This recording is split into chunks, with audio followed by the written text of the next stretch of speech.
Guys, हम जैसे beginner को मार्केट जो होती है वो कहीं का कभी नहीं छोड़ती है। ये आपने देखा होगा। कुछ टाइम पहले बहुत मार्केट ऊपर थी, यानी कि ऑल टाइम हाई के ऊपर थी, और उसी टाइम पे कितने सारे बिगनर्स जो होते हैं शेयर मार्केट में कूदते हैं, अपनी पूरी सेविंग्स लगाते हैं और उसके बाद बर्बाद होना चालू करते हैं। कितने सारे लोग इन्वेस्टमेंट का रास्ता अपनाते हैं, क्योंकि यूट्यूब वीडियोस या फिर कहीं कोई कैसे बताते हैं कि भाई ये लेवल से आप इसको स्टॉक्स को बाय कर लेते हैं तो लॉन्ग टर्म में इसका फ़ायदा आपको देखने को मिलेगा। लेकिन होता उसका उल्टा है, क्योंकि मेन जो रास्ता होता है ना वो गलत हो जाता है। यानी कि शेयर मार्केट में जो इंडेक्स जो होता है ना, अगर उस हिसाब से आप कोई भी स्टॉक्स को परचेज करते हैं ना, तब जाके यहाँ पर आपको उसका एक अच्छा रिटर्न देखने को मिल सकता है। क्योंकि जब मार्केट अपने हाइक पे होती है ना, अब उस टाइम पे आप कोई भी स्टॉक्स अगर यहाँ पर बाइंग होती है ना, तो वो मार्केट के हिसाब से ही वर्क करता है। और जिसके कारण मेरे दोस्त एक से दो थे जो कि बिगनर थे, इनको कुछ इतना नॉलेज नहीं था, बस इन्वेस्टमेंट था प्लस उनका बिजनेस थे, तो उनका जो पैसा था 5 से 10 लाख, एक का 10 और एक का 5, टोटल मिला के इन्होंने इन्वेस्टमेंट किए थे। स्टार्टिंग में तो चढ़ती मार्केट में वो लोगों ने कुछ 90,000 तक का प्रॉफिट किया था, और उसके बाद जैसे जैसे मार्केट ने अपना रंग दिखाया, अभी आपने देखा होगा कितने सारे बिगनर्स होंगे उनके पोर्टफोलियो एकदम लाल हो चुके होंगे। और इसी कारण से आज जो एक बंदा था, मेरा दोस्त था, उसका 5 लाख इन्वेस्टमेंट था, उसमें 1 लाख तक का लॉस यहाँ पर अभी देखने को मिल रहा है। लेकिन अभी भी होल्ड है भाई, और उनको कौन समझाए कि ये तो अभी शुरुआत है, क्योंकि मार्केट इतने नीचे तक लेके जाती है जितना आप सहन नहीं कर पाते। ये तो शुरुआत है, और एक टाइम पे ऐसा आएगा कि वो लोग अपना लॉस बुक करना ही पड़ेगा। मार्केट उनको मौका ही नहीं देगी, या फिर ऐसे ऐसे भ्रम पैदा करेगी चक्रव्यूह के जाल में कि उसे निकालने के लिए उसे और कोई रास्ता ही नहीं दिखेगा। एक दोस्त का 1.5 लाख का है और एक दोस्त का 1 लाख का, जिसमें एक वेल एजुकेटेड है, बहुत ही पढ़ा लिखा, कॉलेज पास है, और पापा के सबके पैसे मिला के 10 लाख तक का लॉस, यहाँ 10 लाख तक का इन्वेस्टमेंट है और 1.5 लाख तक का लॉस है। स्टार्टिंग में प्रॉफिट किया हुआ था, ब्रेकआउट स्टॉक जो कि ऑल टाइम हाई के ऊपर होते हैं, ऐसे स्टॉक्स के ऊपर ट्राई किया हुआ था, तो स्टार्टिंग में तो 10-20% तक का रिटर्न देखने को मिल गया था, जिसके कारण ऐसा लगा कि अब तो मैं यहाँ पर बड़ा पैसा लगा के एक अच्छा रिटर्न कमा सकता हूँ, और उसका उल्टा हो गया भाई, जिसके कारण आज उसका 1.5 लाख तक का लॉस अब वो सहन नहीं कर पा रहा है भाई, क्योंकि पूरी सेविंग्स इसमें लगी हुई है। अब निकालेगा तो 1.5 लाख का लॉस होगा। तो आज मैं बात करने वाला हूँ कि हमें ये गलती नहीं करनी है अगर हम बिगनर है ना। ऐसे मैं तो ऑप्शन ट्रेडिंग और इंट्राडे में घुसा था, जिसमें मुझे नॉलेज भी आई है, लेकिन मैं आपको सही बताऊंगा, अगर बिगनर हो ना तो भी आप है ना शेयर मार्केट में आओ, लेकिन गलत रास्ता मत चूज़ करो। चूल बहुत मत्ती है, मैं जानता हूँ, इंट्राडे में फट पैसा बनाना है आपको, झटपट कर सकते हैं, मना नहीं है, लेकिन ये सब एक रास्ते के बाद दूसरा आता है, दूसरे के बाद तीसरा रास्ता आता है, तीसरे के बाद चौथा, वैसे करके अगर हम ट्राई करते हैं ना तो हमारे सभी रास्ते सही तरीके से जाते हैं।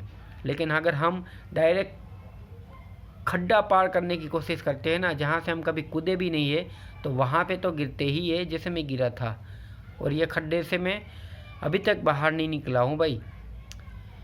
ऐसे माना जाए तो अभी मेरा 7 लाख तक का लॉस है, और मैं लाइव प्रूफ भी बता सकता हूँ। लेकिन अभी क्या होता है कि 2019 से 2024 के बीच में मैंने अभी चेक किया हुआ था, मेरा एंजल 10 था, 5 पैसा, मोतीलाल ओसवाल और कोटक नियो, तो पुराना बहुत होता है ना, वहाँ पर वो लॉस है वो शो नहीं करता है, थोड़ा बहुत 2-3 लाख तक का लॉस शो करता है, बाकी इतना नहीं करता है। आपको मुझे पे अगर ट्रस्ट है और मेरी हालत देख के आपको लग रहा है और मेरी बातों से यकीन आ रहा है तो ठीक है, बाकी तो और कुछ मैं आपको अभी बता नहीं सकता।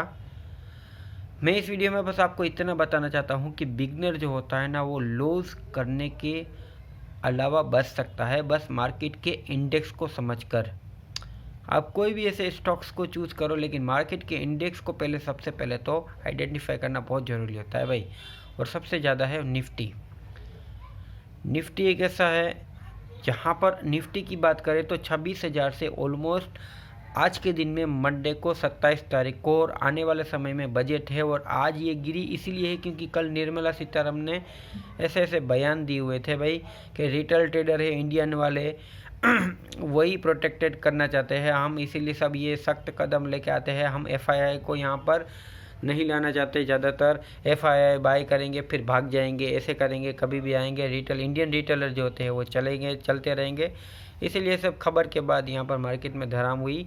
और जो इम्पोर्टेंट सपोर्टर जो एरिया था 23,000 का, वो भी यहाँ पर ब्रेक किया, रीटेस्ट किया, लेकिन वो रेजिस्टेंस को ब्रेक नहीं कर पाया और उसके बाद वापस से बिकवाली होना चालू हुई है।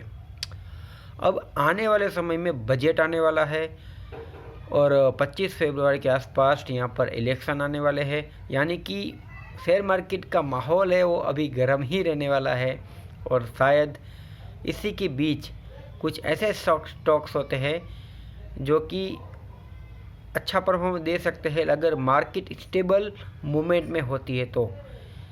और अगर हम बचना चाहते हैं ना तो कुछ ऐसे स्टॉक्स में ट्राई कर सकते हैं जो पिछले 4 साल तक से अभी तक इतना मूवमेंट नहीं दिया हुआ है। कुछ ऐसे स्टॉक्स होते हैं एफएमसीजी सेक्टर से, अगर आप पकड़ लीजिए, मान लीजिए ना कि जो स्टॉक 4 साल में नहीं चले हुआ, आप अगर ऑनलाइन भी सर्च मार लेंगे तो आपको मिल जाएगा। मैं बैंकिंग सेक्टर के बारे में बात कर रहा हूँ, एफएमसीजी सेक्टर से, आईटी सेक्टर से, ये सब 3 सेक्टर से ना अभी नहीं चले, बस डिफेंस और रेलवे सेक्टर्स जो होते हैं और पावर सोलर, ये सब सेक्टर से वो बहुत अच्छा रिटर्न दिया है। मैं मना नहीं कर रहा हूँ, बहुत अच्छा रिटर्न दिया हुआ है, लेकिन मार्केट प्रकृति की तरह है, परिवर्तन तो करेगी ही करेगी। यानी कि कुछ ऐसा हो सकता है जिससे आप अनएक्सपेक्ट कर रहे हैं या तो फिर आप जानबूझकर देखना नहीं चाहते हैं।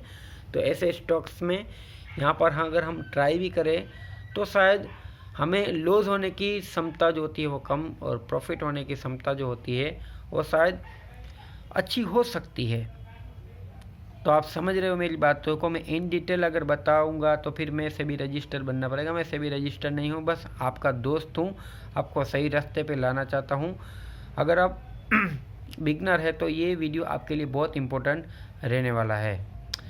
याद रखिएगा, निफ्टी का जो 22,000 का लेवल है ना, ये एक अब अच्छी तरीके से बचा हुआ है और बजट के में दिख रहा है कि भाई अभी नेगेटिव मूवमेंट है। टेक्निकल चार्ट में 1 मंथ और 6 मंथ में देखा गया तो अभी यहाँ पे दोनों टाइम में अभी लो में चल रही है मार्केट निफ्टी, और शायद 22,000 तक भी दिखने को अगर नज़र आएगी तो यहाँ पे एक अच्छी अपॉर्चुनिटी होती है वो हमें देखने को मिलेगी कोई भी स्टॉक्स के ऊपर। अगर यहाँ पर 22,000 के आसपास यहाँ पर निफ्टी जो होती है वो यहाँ पर सपोर्ट बनाती है तो, और 24,000 का अगर लेवल क्रॉस करती है तब भी यहाँ पर एक अच्छी अपॉर्चुनिटी मिलेगी। बाकी इसके बीच में जो भी बंदा फंसा वो अब फंसता ही रहेगा, वो यहाँ से निकलने की कोशिश में भी कभी नहीं निकल पाएगा।